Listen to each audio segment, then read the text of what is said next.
My name is Catherine Daniel, and I am the Alabama DECA State president. And I don't know if you guys know this, but Jess is actually a former DECA member.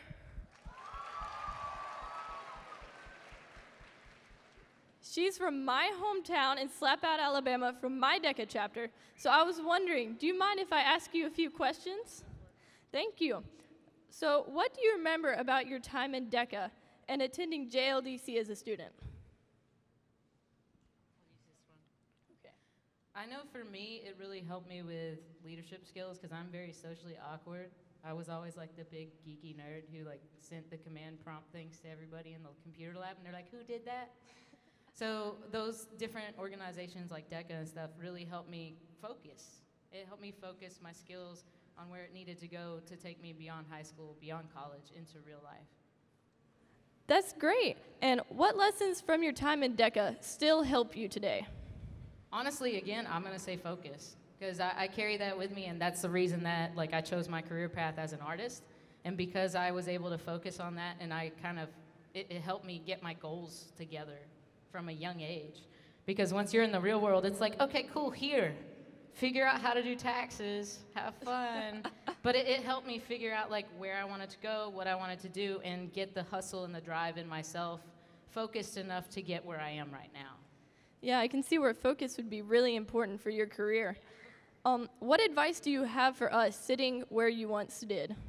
So I think my biggest piece of advice is, I know this is so cheesy, but people say follow your heart. And stay true to your values and yourself, even if the world is telling you not to.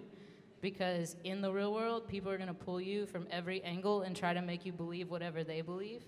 But stay true to yourself and just do what you love, because nobody lays on their deathbed wishing that they had worked more at something that they hated doing.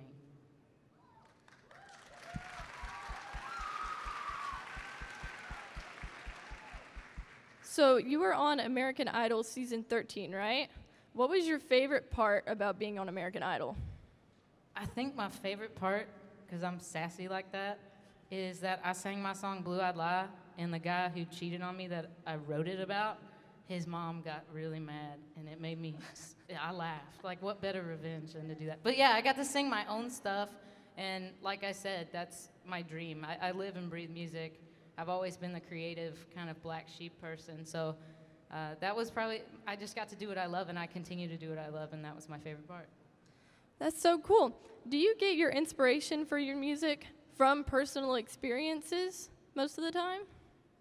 So if you listen to my album, you listen to like my old YouTube stuff from 1,000 years ago with a crappy webcam, everything is true. Like I told everybody who was here last night, when I'm happy, I usually do other things. I go run, I kayak, I go outside, whatever, I play video games. And when I actually go through something, whether it's traumatic or it's just very far-fetched, it's just like a big transitional thing like American Idol, I take those experiences, and a lot of times that turns into a song. So yeah, everything that you hear is true. I've been through it, and music's my therapy, and it's very healing for me, but it also just happens to be really fun.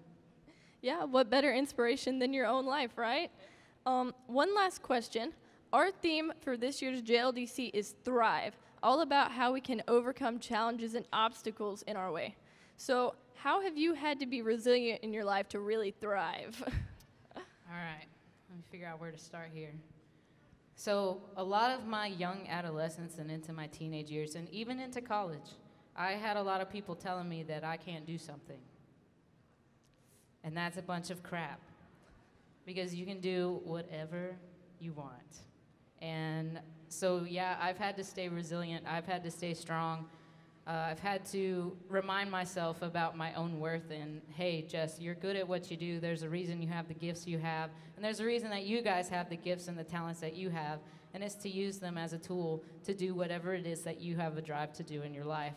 So no matter what hardships come at you, just remember why you started, remember why you do what you do, and remember the things that matter to you the most. And it comes back down to the values and the focus and the hustle that you have. And there's a reason that that's in you. Okay, thank you. Thank you so much for sharing your experiences with us.